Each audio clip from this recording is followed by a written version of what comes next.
All right, let's get right into it because today we are diving into a pretty wild topic: how to create a literal fireball of plasma using nothing more than a household microwave.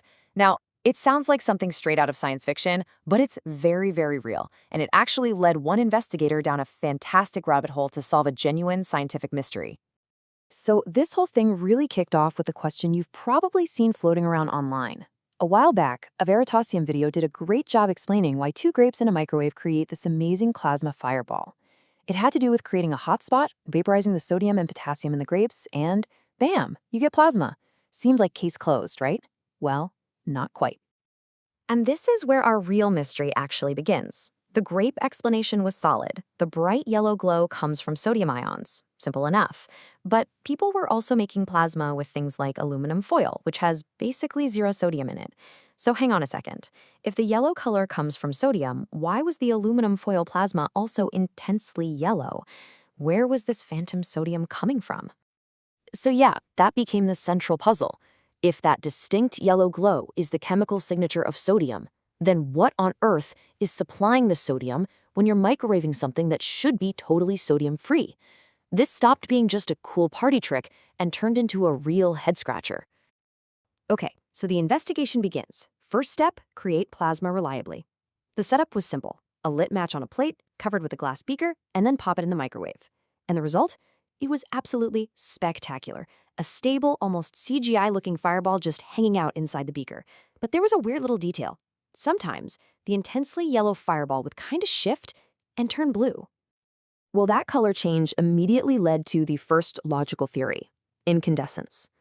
The idea is pretty simple, really. The match flame creates soot, so maybe the microwaves were just superheating that soot, causing it to glow, kind of like the filament in an old-school light bulb. It makes sense, right?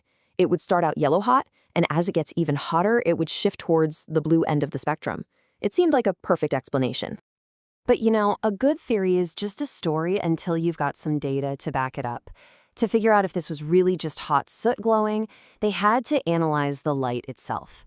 And that meant bringing in a crucial piece of gear: a visible light spectrometer. Basically, a device that can break light down and tell us exactly which elements are glowing.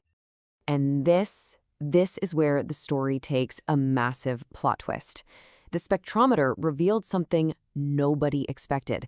Sure, there was a little peak for potassium. That makes sense, it's in the match head. But look at that sodium spike. It is enormous, way bigger than even the spike from the grape plasma. There's no way there should be that much sodium in a match. Suddenly, that simple incandescence theory was in big trouble. So the data was clear. The incandescence idea wasn't the whole story. The blue glow didn't mean the yellow was gone. It just meant it was being overwhelmed by something else for a moment.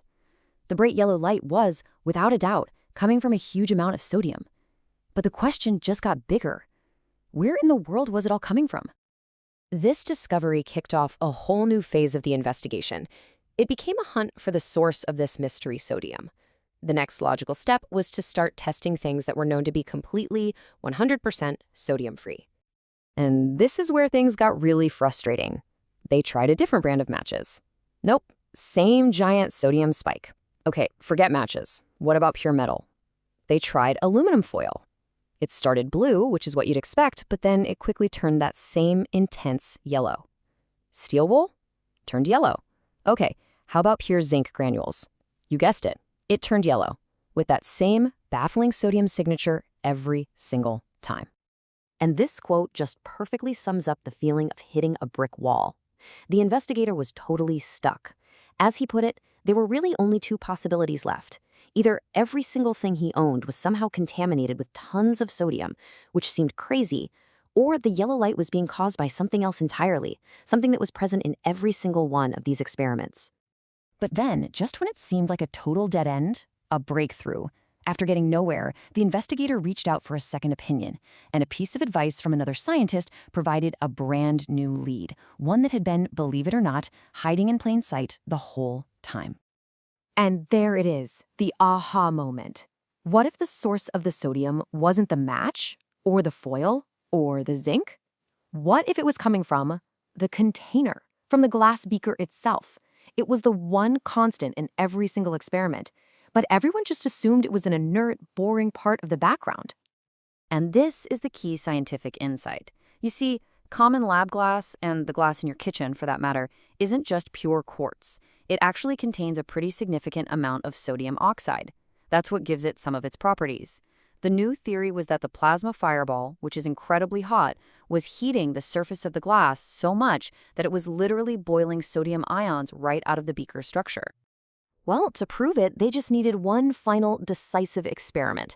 They microwaved aluminum foil inside a regular glass beaker, and just like always, the plasma turned yellow. But then they put the same aluminum inside a container made of a sodium-free material, like quartz, and what happened? The plasma formed, and it stayed a stable, brilliant blue. It never turned yellow. That was it, the smoking gun. And just like that, the mystery was solved. The phantom sodium wasn't a contaminant, and it wasn't coming from the matches or the foil. It was being pulled directly out of the glass container by the intense heat of the plasma. And that bright yellow glow from the sodium is so powerful, it just completely overwhelms the plasma's original color. So let's just break it down one more time. This whole thing is a two-step process. First, you have initiation. Your starting material, like the aluminum foil, creates an initial plasma that has its own color. In this case, blue. Then you get step 2, intensification. That blue plasma heats up the glass container, pulls sodium ions right out of it, and those sodium ions then take over and turn the entire fireball that signature bright yellow. I just love this final reflection from the investigator. After all of those complex theories, all the frustrating dead ends, the answer turned out to be way simpler than he ever thought. And like he says, in hindsight, it seems almost obvious. It's just a perfect little reminder of how science actually works. Sometimes the most elegant answer is hidden right there in front of you the whole time. And that kind of leaves us with one last question, but this one's for you. In this whole mystery, the glass beaker was the thing everyone overlooked. It was the background assumption that turned out to be the key to the entire puzzle. So it makes you wonder, what's the glass beaker in your world? What's that hidden variable, hiding in plain sight, that you've always just taken for granted, but might just change everything if you looked at it differently?